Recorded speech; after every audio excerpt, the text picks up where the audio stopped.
Hello दोस्तों, कैसे हैं आप सभी लोग। स्वागत है एक बार फिर से मेरे यूट्यूब चैनल पे।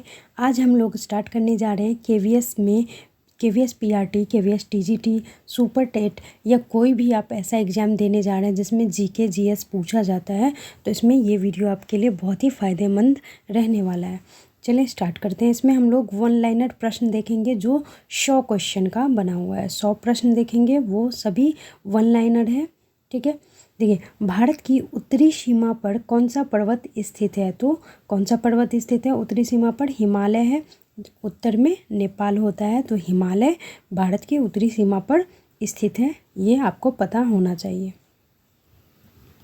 अगला है, हिमालय का सर्वोच्च शिखर कौन सा है। यहाँ पे सर्वोच्च शिखर पूछा जा रहा है हिमालय का, तो कौन सा है? माउंट एवरेस्ट है। कौन सा है? माउंट एवरेस्ट है। भारत की सबसे ऊंची चोटी कौन सी है? तो K2, जिसको गॉडविन ऑस्टिन भी कहते हैं। क्या कहते हैं? गॉडविन ऑस्टिन कहते हैं। याद रखिएगा, बहुत ही महत्वपूर्ण है। अगला है, भारत में हिमालय पर्वत श्रृंखला की सबसे ऊंची चोटी कौन सी है। यहाँ पे कंचनजंगा होगा। यहाँ पे क्वेश्चन क्या है? भारत में हिमालय पर्वत श्रृंखला की सबसे ऊंची चोटी कौन सी है? तो कंचनजंगा है। और यहाँ पे प्रश्न क्या था? यहाँ पे प्रश्न था कि भारत की सबसे ऊंची चोटी, जब क्वेश्चन में भारत की सबसे ऊंची चोटी आएगी तो वहाँ पे गॉडविन ऑस्टिन हो जाएगा, यानी कि K2 हो जाएगा। और यहाँ पे हिमालय पर्वत श्रृंखला की सबसे ऊंची चोटी जब पूछा जाएगा तो वहाँ पे कंचनजंगा हो जाएगा। ठीक है,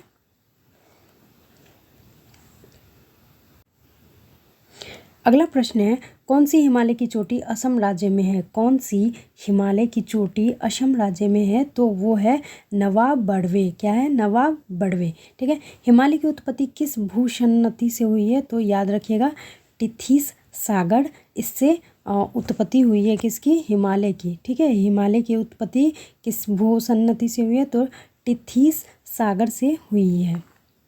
अगला है, भारत की कौन सी पर्वत चोटी संसार की दूसरी सबसे ऊंची चोटी है? तो वो है K2, जिसको गॉडविन ऑस्टिन भी कहते हैं। ठीक है, अब काराकोरम पर्वत श्रृंखला का दूसरा नाम क्या है? तो ये आपको पता होना चाहिए। कृष्णागिरी को कहा जाता है काराकोरम पर्वत, उसी का दूसरा नाम है। ठीक है, अगला है, उत्तराखंड की सबसे ऊंची चोटी कौन सी है? तो ये भी आपको पता होनी चाहिए। उत्तराखंड जो भारत का यूके है, उसकी जो सबसे ऊंची चोटी है कौन सी है? नंदा देवी है। फिर है, शिवालिक श्रेणी का निर्माण कहाँ से होता है? सेनेजोइक से होता है। देखिए, कंचनजंगा भारत के किस राज्य में स्थित है? कंचनजंगा ये कहाँ पे स्थित है? ये सिक्किम में स्थित है, ये आपको ध्यान में रखना है। भारत की सबसे प्राचीन पर्वत श्रेणी कौन सी है? तो ये भी याद रखना है, अरावली पर्वत।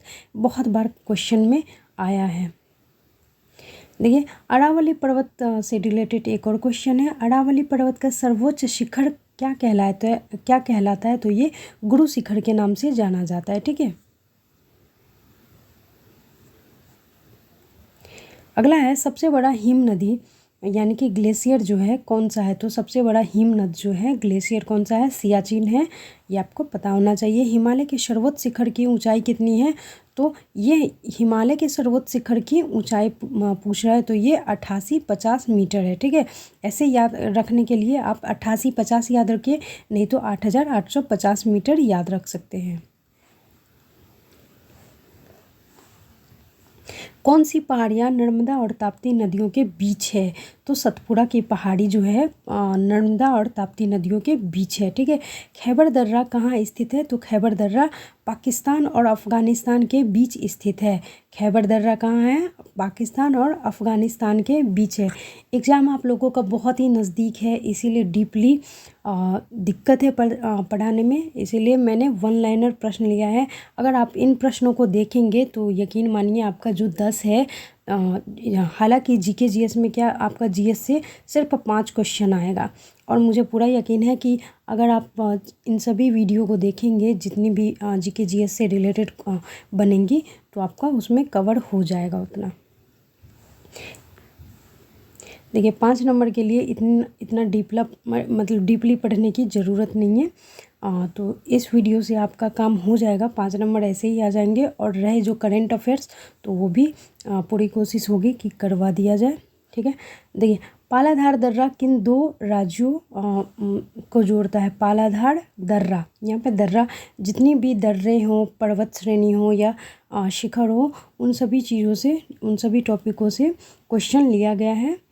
तो देखिए यहाँ पे दर्रा की बात की जा रही है कि पालधार दर्रा जो है किन दो राज्यों को जोड़ता है? तो ये केरल और तमिलनाडु को जोड़ता है। नाथुला दर्रा किस राज्य में स्थित है? ये उत्तराखंड में है। ठीक है। जम्मू से श्रीनगर का मार्ग किस दर्रे से होकर गुजरता है? जम्मू से श्रीनगर का मार्ग किस दर्रे से होकर गुजरता है? तो यह है बनिहाल दर्रा। ठीक है। टेलीफोन, रेडियो, टेलीविज़न और रडार के लिए वायुमंडल की कौन सी परत जिम्मेदार है? तो आपने अगर वायुमंडल पढ़ा होगा तो ये आपको पता होना चाहिए, ये होता है आयन मंडल। ठीक है। तापमान क्या होता है? भूतल से करीब 1 मीटर ऊपर स्थित वायु की गर्मी को उस स्थान का तापमान कहते हैं।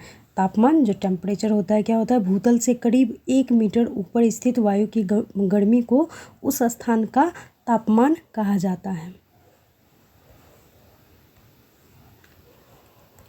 अगला है, विश्व में सबसे अधिक वार्षिक तापांतर 65 डिग्री सेल्सियस किस जगह का होता है? तो ये साइबेरिया का होता है। कहाँ का होता है? साइबेरिया स्थित बरखोयास्क। साइबेरिया बरखोयास्क जो एशिया महाद्वीप का ही हिस्सा है और यहाँ पे तकरीबन 65 से 68 डिग्री सेल्सियस यहाँ पे क्या होता है? तापमान रहता है। एशिया का सबसे गर्म ये हिस्सा है साइबेरिया बरखोयास्क। आर्द्रता क्या होता है?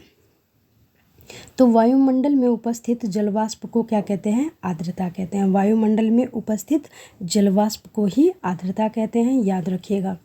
किस वायु में सापेक्ष आर्द्रता 100% होती है? तो जो संतृप्त वायु होता है उसमें क्या होता है? 100% आर्द्रता उपस्थित रहती है। संघनन का क्या तात्पर्य है? तो देखिए, जल की गैसीय अवस्था के तरल या ठोस अवस्था में परिवर्तन होने की क्रिया ही क्या होती है? संघनन होती है। ठीक है। उष्मांक का क्या मतलब होता है? यहाँ पे कुछ ऐसे प्रश्न हैं जो साइंस से हैं, हालांकि साइंस को हटा दिया गया है केवीएस से, आपके पीआरटी सेक्शन से, लेकिन फिर भी कुछ कुछ ऐसी चीज़ें हैं जिनको पढ़ना जो ज्योग्राफी से रिलेट कर जाते हैं, जो आपका साइंस है, साइंस ही, लेकिन वो ज्योग्राफी से भी रिलेट करता है, इसी वजह से इसमें ऐड किया गया है। उष्मांक का मतलब क्या है? तो देखिए, वायु के जिस तापमान पर जल अपनी गैसीय अवस्था से तरल या ठोस अवस्था में परिवर्तन होता है उसे ही उष्मांक कहते हैं, याद रखिएगा। पाला या तुषार कब पड़ता है? पाला या तुषार कब पड़ता है? तो देखिए, जब उष्मांक आपने जाना हिमांक से नीचे होता है तब ओस के स्थान पर पाला पड़ता है। दूसरे शब्दों में जमी हुई जो ओस होती है ना, उसी को ही क्या कहते हैं? पाला कहते हैं या ओस कहते हैं, याद रखिएगा। अब एक कोहरा का निर्माण कैसे होता है? तो वायुमंडल की निचली परतों में एकत्रित धूलकण, जो कोहरा होता है ना, वायुमंडल की निचली परतों में एकत्रित धूलकण, धुएं के रज एवं संघनित जो जल होते हैं पिंडों को क्या कहते हैं? कोहरा होता है। जो इस समय अभी मतलब ठंडियों के समय ये कोहरा जो लगते रहता है यही चीज़ें होती हैं। उष्मांक से नीचे वायु का तापमान कम होने पर कोहरे का क्या होता है? निर्माण हो जाता है। अब धुंध क्या है? देखिए, हल्के फुल्के कोहरे को ही धुंध कहते हैं। वायुमंडलीय दाब किसे कहते हैं? तो धरती की एक निश्चित इकाई या क्षेत्रफल पर वायुमंडल की सभी परतों द्वारा पड़ने वाला दबाव ही वायुमंडल की दाब कहलाती है। ठीक है। ये क्वेश्चन बहुत ही ट्रेंड में आते रहता है। वायुमंडलीय दाब को किससे मापा जाता है? तो बैरोमीटर से मापा जाता है, इसको याद रखिएगा। वायु या पास्कल की इकाई क्या होती है? ये भी बहुत ही महत्वपूर्ण है, बार या पास्कल होता है, याद रखिएगा इसको। अगला है, समुद्र तल पर औसत वायुदाब कितना होता है? तो ये देखिए इतना होता है। कितना होता है? देखिए आप काउंट कर सकते हैं, कितना है? 1,13,25 है। 1,13,25 मिली बार है क्या समुद्र तल पर औसत वायुदाब का। अब देखिए, समदाब रेखा क्या होता है? तो समुद्र तल पर समान वायुदाब वाले क्षेत्रों को मिलाने वाली रेखा ही क्या होती है? समदाब रेखा होती है। अब है धरातल की तुलना में वायुदाब कहाँ अधिक होता है? तो धरातल की तुलना में याद रखिएगा ये समुद्र तल पर ही क्या होता है? वायुदाब अधिक होता है। ये याद रखिएगा आप लोग कि वायुदाब को मापने वाला जो यंत्र होता है उसको बैरोमीटर कहते हैं और बहुत बार क्वेश्चन आ चुका है। किसी भी स्थान पर वायुदाब कितनी बार घटता है या बढ़ता है? तो ये सिर्फ 2 बार बढ़ता है और घटता है। हवाओं के बहने की वजह क्या है? तो इसका जो वजह है, हवा जो बहती है उसका वजह है दाब में प्रवणता होती है। बैरोमीटर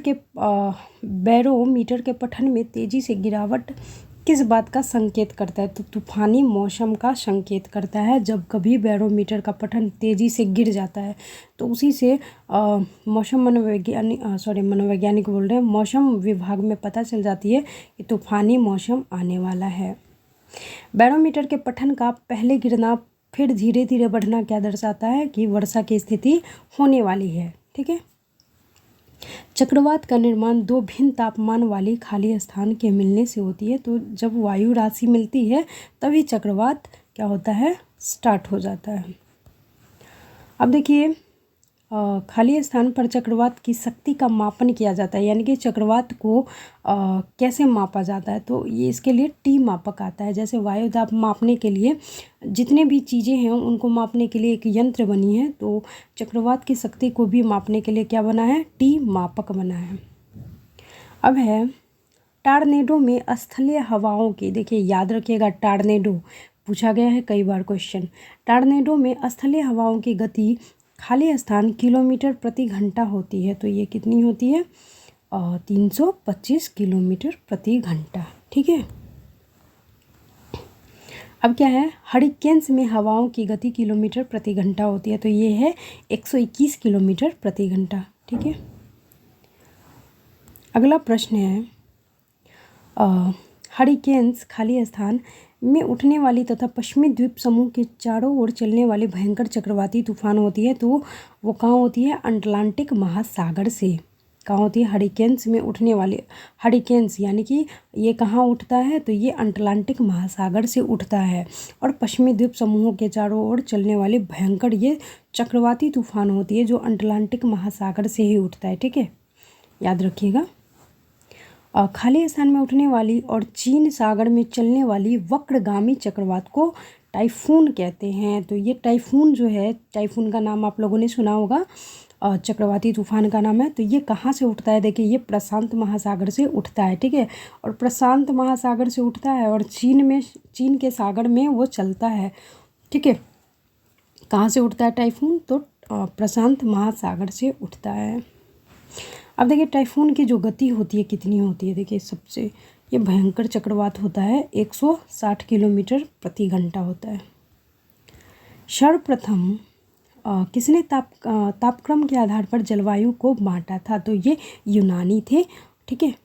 अगला प्रश्न है भूमध्य रेखीय जलवायु में औसत रूप से कितनी वर्षा होती है? तो ये 200 सेंटीमीटर से अधिक होती है। याद रखिएगा ये भी बहुत ही महत्वपूर्ण है। भूमध्य रेखीय जलवायु में औसत रूप से कितनी वर्षा होती है? तो भूमध्य रेखा जो होते हैं वहाँ की जो जलवायु होती है वहाँ कितनी 200 सेंटीमीटर से अधिक वर्षा होती है वहाँ पे। सदाबहार वन किस जलवायु में पाए जाते हैं? उष्णकटिबंधीय में पाए जाते हैं सदाबहार वन। ये भी बहुत ही महत्वपूर्ण है। सदाबहार वन किस जलवायु में पाए जाते हैं? तो याद रखिएगा उष्णकटिबंधीय जो क्षेत्र होते हैं वहीं ये पाए जाते हैं। सदाबहार वनों में मुख्य रूप से कौन से वृक्ष मिलते हैं? बहुत ही महत्वपूर्ण है। इसमें देखिए सदाबहार वन से अक्सर क्वेश्चन आते हैं तो स्किप बिल्कुल ना कीजिएगा। चंदन, महोगनी, रबड़, एबोनी, शिनकोना, ये क्या होते हैं? सदाबहार वनों के वृक्ष होते हैं। ठीक है, याद रख लीजिएगा चंदन, महोगनी, रबड़, एबोनी और शिनकोना।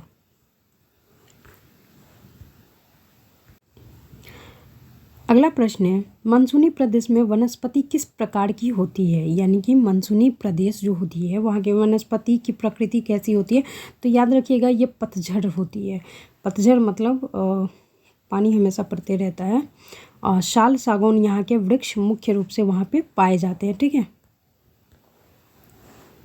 बारिश होते रहती है मतलब। देखिए अब है उष्णकटिबंधीय सवाना जलवायु की विशेषता क्या है। तो ये उष्णकटिबंधीय सवाना जलवायु की जो विशेषता होती है, वहाँ पे क्या होते हैं, बड़े बड़े घास के मैदान होते हैं और इन मैदानों को अफ्रीका में सवाना कहते हैं। आपसे प्रश्न पूछा जाएगा कि बड़े बड़े उष्णकटिबंधीय सवाना जलवायु की जो विशेषता होती है तो क्या होती है। तो सबसे पहले तो बड़े बड़े घास के मैदान होते हैं और उन घास के मैदान को क्या कहा जाता है अफ्रीका में, तो सवाना कहा जाता है, याद रखिएगा। सवाना जलवायु में औसत वर्षा कितनी होती है, ये भी याद रखिएगा, 25 से 100 सेंटीमीटर। ठीक है, टाइम नहीं है वरना ये सारा डीपली पढ़ा देते, अच्छे से टॉपिक कवर करवा देते, लेकिन टाइम बिल्कुल भी नहीं है। बस 10-12 दिनों में आप लोगों का एग्ज़ाम स्टार्ट होने वाला है। दक्षिणी गोलार्ध में मध्य अक्षांशीय रेगिस्तान का नाम क्या है, तो पेटागोनिया है, अर्जेंटीना। दक्षिण गोलार्ध में मध्य अक्षांशीय रेगिस्तान का नाम क्या है, तो अर्जेंटीना है। देखिए इसमें ऐसी चीज़ें ली गई हैं जो आपके एग्ज़ाम के लिए बहुत ही महत्वपूर्ण है। तो हमें पूरा यकीन है कि अगर आप ये वीडियो भी देख लेते हैं, वन लाइनर प्रश्न देख लेते हो, तो आपका जीके जीएस पूरा का पूरा कवर हो जाएगा। जितनी भी टॉपिक्स हैं वो सभी सारी मैं कवर करवा दूंगी, इसमें कोई टेंशन लेने की बात ही नहीं है, आप लोगों का अच्छे से हो जाएगा। अब देखिए भूमध्य सागरीय जलवायु महाद्वीपों में किस जगह पाई जाती है। भूमध्य सागरीय जलवायु महाद्वीपों में किस जगह पाई जाती है, तो ये पश्चिमी तटों पर पाई जाती है। भूमध्य सागरीय जलवायु की विशेषता क्या होती है, अगर आपने 6-7 में ये भूमध्य सागरीय से रिलेटेड जलवायु वगैरह पढ़ा होगा तो ये सब चीज़ें आनी चाहिए। भूमध्य सागरीय जलवायु की विशेषता क्या होती है, तो जाड़ों में क्या होता है, पछुआ पवन बहते रहती है, जिसके कारण क्या होता है, वर्षा होते रहती है। अभी हाल ही में कहीं कहीं अभी ठंडी का मौसम है तो अभी हाल ही में क्या हुआ है, कहीं कहीं वर्षा होने लगी है। उसका क्या कारण है कि जो पछुआ हवा, कहने का मतलब जो पश्चिम दिशा से जो हवा बहती है ना, उसी को पछुआ पवन कहा जाता है। अब है अंगूर और नींबू प्रजातियों के फलों की प्रचुरता की जलवायु में होती है। तो ये अंगूर और जो नींबू होते हैं वो अधिकतर भूमध्य सागरीय में उपजाए जाते हैं। साल भर बारिश किस जलवायु में होती है, तो ये चीन सदृश जलवायु होती है। साल भर जो बारिश होती रहती है तो कहाँ होती रहती है, चीन सदृश जलवायु होती। सॉरी, ये क्वेश्चन क्या है, साल भर बारिश किस जलवायु में होती है, तो ये चीन सदृश जो जलवायु है वहीं पे साल भर बारिश होते रहती है। मतलब कभी भी बारिश हो जाती है कि उसका एग्जैक्ट समय नहीं रहता है। जैसे हम लोगों का है ना, हम लोगों का जैसे मानसूनी एरिया है तो उस हिसाब से होते रहता है, जब मानसून आता है तभी बारिश होती है, लेकिन वैसा वहाँ पे नहीं है। किस जलवायु में शीतलकाल में सबसे अधिक वर्षा होती है, तो पश्चिमी यूरोपियन जलवायु में क्या होती है, शीतकाल में भी अधिक वर्षा होती रहती है पश्चिमी यूरोपीय देशों में। भारत का प्रथम राष्ट्रीय उद्यान कौन सा है, तो ये याद रखिएगा, बहुत ही महत्वपूर्ण है, जिम कॉर्बेट राष्ट्रीय पार्क। ये कहाँ पे है, उत्तराखंड में है, ये भी याद रखिएगा, बहुत ही महत्वपूर्ण है। ये प्रश्न आता ही आता है। इसको याद करना क्या है कि भारत का प्रथम राष्ट्रीय उद्यान है, ठीक है, भारत का प्रथम राष्ट्रीय उद्यान है जिम कॉर्बेट राष्ट्रीय पार्क, ठीक है, उत्तराखंड में है ये। जिम कॉर्बेट का पुराना नाम ये देखिए हेली नेशनल पार्क है, ठीक है, हेली नेशनल पार्क इनका पुराना, इसी का पुराना नाम क्या था, हेली नेशनल पार्क, लेकिन अभी क्या है, जिम कॉर्बेट राष्ट्रीय पार्क जो उत्तराखंड में स्थित है। देश में सबसे अधिक जो राष्ट्रीय उद्यान है कहाँ है, तो ये मध्य प्रदेश में। मध्य प्रदेश में कितने हैं टोटल, मैंने एक वीडियो में शायद बताया था, हो सके तो कमेंट कीजिएगा। भारत का सबसे बड़ा राष्ट्रीय उद्यान कौन सा है, ये भी याद रखिएगा, हिमीस है, ठीक है, भारत का सबसे बड़ा राष्ट्रीय उद्यान कौन सा है, हिमीस है, जो जम्मू कश्मीर के लेह जनपद में अवस्थित है, ठीक।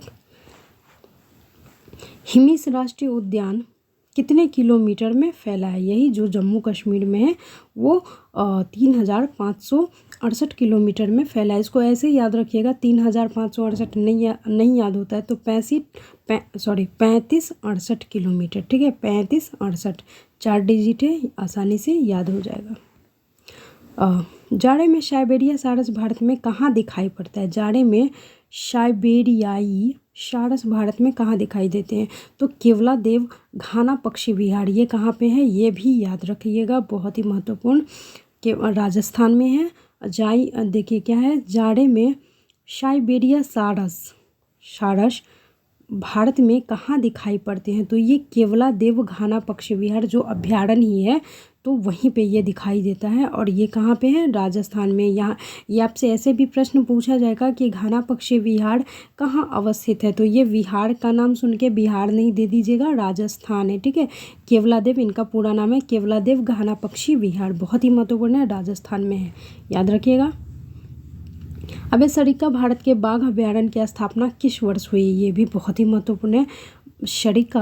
सरिस्का भारत के बाघ अभ्यारण्य की स्थापना किस वर्ष हुई थी? तो 1955 में हुई थी, बहुत ही महत्वपूर्ण है। कान्हा भारत के बाघ अभ्यारण्य की स्थापना किस वर्ष हुई थी? सेम क्वेश्चन आ गया क्या? 1995 में हुई थी। अच्छा ये है सरिस्का भारत के बाघ अभ्यारण्य की स्थापना 1955 में हुई थी। और ये है कान्हा भारत के बाघ अभ्यारण्य की स्थापना कब हुई थी? तो 1995 में हुई थी। कान्हा भारत के बाघ अभ्यारण्य कहाँ हैं, ऐसे भी कमेंट कीजिएगा। अगला है कार्बेट भारत के बाघ अभ्यारण्य की स्थापना किस वर्ष हुई? कार्बेट भारत के, वही यूके वाला, कार्बेट भारत के बाघ अभ्यारण्य की स्थापना कब हुई थी? तो 1957 में हुई थी, ठीक है। अब दुधवा भारत के बाघ अभ्यारण्य की स्थापना किस वर्ष हुई थी? तो ये दुधवा भारत के बाघ अभ्यारण्य की स्थापना 1958 में हुई थी। ये कहाँ है? दुधवा भारत के बाघ अभ्यारण्य कहाँ है? ये यूपी में है। बांधवगढ़ भारत के बाघ अभ्यारण्य की स्थापना कब हुई थी? तो ये हुई थी 1968 में, ठीक है। रणथंभौर भारत के बाघ अभ्यारण्य की स्थापना कब हुई थी? 1973 में। देखिए आपका अभ्यारण्य से भी प्रश्न आ गया। बंदीपुर भारत के बाघ अभ्यारण्य की स्थापना कब हुई थी? 1973 में। बहुत ही महत्वपूर्ण चीज़ें हैं, और अगर आपने इसको हल कर लिया, इसको दिमाग में सेट कर लिया, तो आपके एक भी ऐसे क्वेश्चन नहीं होंगे जीके जीएस में कि आपका छूट सकता है, मैं ये गारंटी लेती हूँ।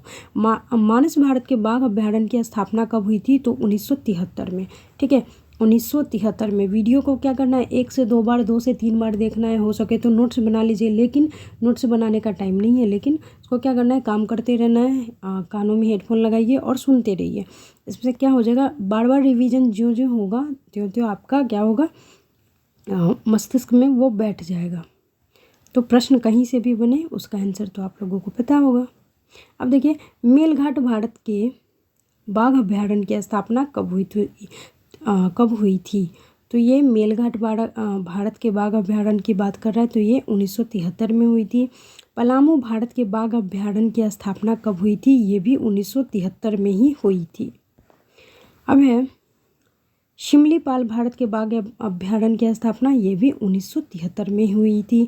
सुंदरवन भारत के बाघ अभ्यारण्य, ये बहुत ही महत्वपूर्ण है, सुंदरवन वाला याद रखिएगा, पश्चिम बंगाल में है ये।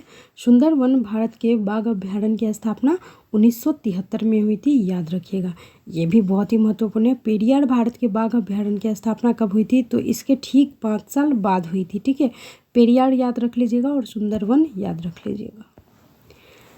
नागार्जुन सागर के बाघ अभ्यारण्य की स्थापना 1982 को हुई थी। अब है बक्सा सागर के बाघ अभ्यारण्य की स्थापना कब हुई थी? तो 1982। बाघ अभ्यारण्य मतलब बाघ को रखने का जगह, ठीक है, यानी कि उसको संरक्षित करके वहाँ पे रखा जाता है। अब है नामदफा के बाघ अभ्यारण्य की स्थापना किस वर्ष हुई थी? तो 1982 में हुई थी। इंद्रावती के बाघ अभ्यारण्य की स्थापना 1982 में इसका भी हुआ था। बेतला के बाघ अभ्यारण्य की स्थापना कब हुई थी? 1986 में हुई थी। देखिए मैंने एक भी चीज़ें ऐसी नहीं छोड़ी हैं कि आपका कहीं से भी या किसी भी कारण आपका क्वेश्चन एक भी छूटे, तो इसीलिए मैंने जो भी हमें बहुत ही महत्वपूर्ण लगा उन चीज़ों को मैंने लिया है, ठीक है। बोझिल करके नहीं पढ़ना है, जितना हो सके उतना ही पढ़िए, लेकिन 1 घंटा पढ़िए, लेकिन मन से पढ़िए, ठीक है।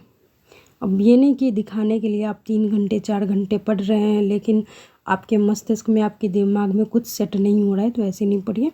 पहले क्या करना है आपको, 10 क्वेश्चन देख लेना है, फिर 10 क्वेश्चन देख लेना है, 10 क्वेश्चन ऐसे करके देख लेना है और बीच बीच में ब्रेक भी लेना है, ठीक है।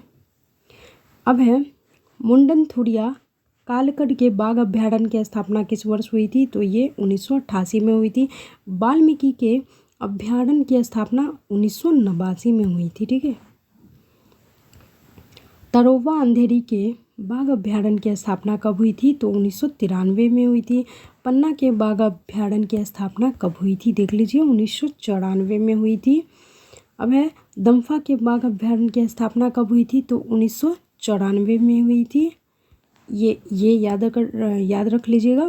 भद्रा के बाघ अभ्यारण्य की स्थापना कब हुई थी? 1998 में।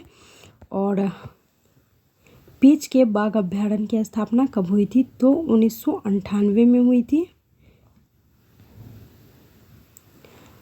ये पखुई मेमोरी के बाघ अभ्यारण्य की स्थापना 1999 में।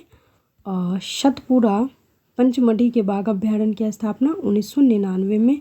ये सभी बाघ अभ्यारण्य से रिलेटेड ही है। अंत में मैंने प्रश्न लिए हैं।